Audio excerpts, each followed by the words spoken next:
जी नाज़रीन, मैं तसद्दक हुसैन अज तुहानू लहंदे पंजाब दे जिला चन्योट ते तहसील बुआणा दे आखिरी पिंड जिस दी हद जिला फैसलाबाद दे नाल मिलदी है, अज उस पिंड दी सैर करवांदे आ। इस पिंड दा नाम चक नंबर 200 जिम्बे नसराना है। ते आओ इस पिंड दी तुहानू सैर करवाइयां जी। लहंदे पंजाब दे जिला चन्योट ते तहसील बुआणा दा ये आखिरी पिंड जिस दी सरहद जिला फैसलाबाद दे नाल मिलदी है। दोवां जिलियां दे दरम्यान विच नहर जंग ब्रांच है। नहर दे उरले पासे जिला चन्योट ते दूजे पासे जिला फैसलाबाद है। जी हाँ, इस पिंड का नाम चक नंबर 200 जिम्बे नसराना है। ये पिंड दो हिस्सों से आबाद है। एक हिस्सा जदीद नसराना यानी छोटा नसराना ते दूसरे हिस्से नूं वड्डा नसराना आख्या जाता है। ये पिंड अंग्रेज़ दौर तो आबाद है ते इस पिंड का कुल रकबा 65 मुरब्बियां तो ज़्यादा है। कुल घराने 900 ते कुल आबादी 7000 तो ज़्यादा है। ते ये पिंड तकरीबन 3 मुरब्बियां ते आबाद है। इस पिंड दे चढ़दे पासे चक 273 महला जिला फैसलाबाद ते लहंदे पासे चक नंबर 199 जिम्बे रहमुआने दा पिंड आबाद है। ये पिंड चन्योट तो 65 ते बुआणे तो 5 किलोमीटर दूर है। वड्डे नसराणे विच ज़्यादातर कलियार बिरादरी आबाद है।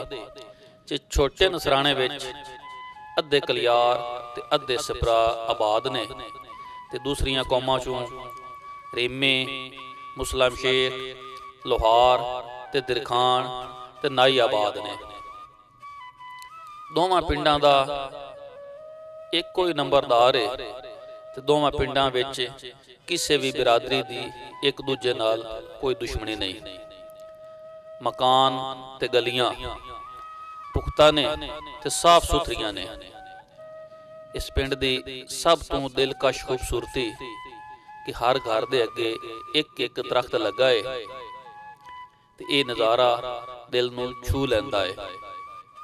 पानी पीण लई घर घर नहरी पानी दी टूटियां भी लगियां ने, जिहड़ा कि नहर जंग ब्रांच ते घर घर नहरी पानी पहुँचाउण लई मोटरां भी लगी हुई ने। जदीद नसराना यानी छोटे नसराने विच गौरमेंट बॉयज़ प्राइमरी स्कूल है, जिस विच बच्चियां ते बच्चे इकट्ठे पढ़ते हैं। ते वड्डे नसराने विच बच्चियां वास्ते गौरमेंट हाई स्कूल है।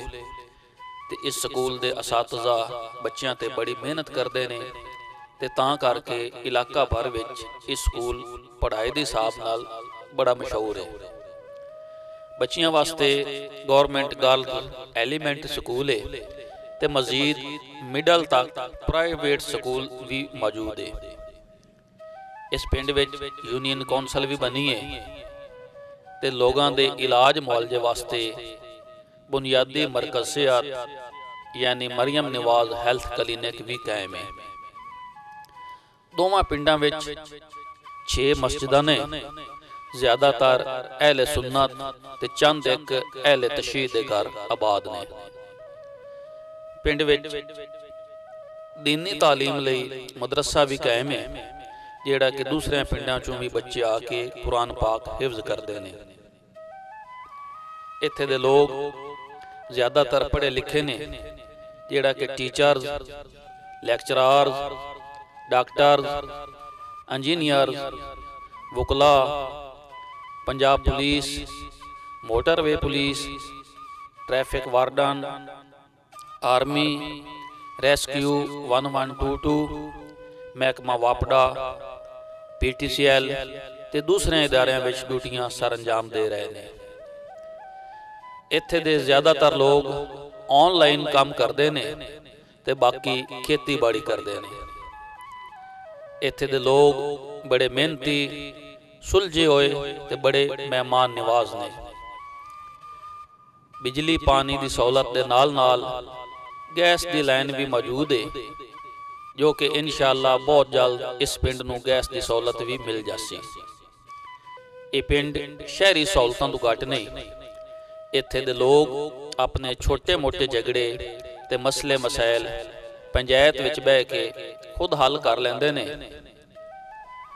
ਇੱਥੇ ਬਾਬੇ ਲਖਨ ਕਾ ਡੇਰਾ ਤੇ ਬਾਬਾ ਰਾਏ ਮੁਹੰਮਦ ਸਾਦਿਕ ਕਲਿਆਰ ਦਾ ਡੇਰਾ ਬੜਾ ਮਸ਼ਹੂਰ ਹੈ। ਤੇ ਇੱਥੇ ਦੂਸਰਿਆਂ ਪਿੰਡਾਂ ਦੇ ਲੋਕ ਵੀ ਆ ਕੇ ਸੱਥੀ ਬਾਬਾ ਰਾਏ ਮੁਹੰਮਦ ਸਾਦਿਕ ਕਲਿਆਰ ਤੋਂ ਆਪਣੇ ਝਗੜਿਆਂ ਦੇ ਫੈਸਲੇ ਕਰਵਾਉਂਦੇ ਨੇ। ਅੱਲਾਹ ਤਾਲਾ ਇਸ ਪਿੰਡ ਨੂੰ ਆਬਾਦ ਰੱਖੇ। ਤੇ ਇਨਸ਼ਾਅੱਲਾ ਮੈਂ ਤਸੱਦਕ ਹੁਸੈਨ ਅਗਲੇ ਪਿੰਡ ਨਾਲ ਦੁਬਾਰਾ ਹਾਜ਼ਰ ਹੋਵਾਂਗਾ। ਅੱਲਾਹ ਹਾਫਿਜ਼।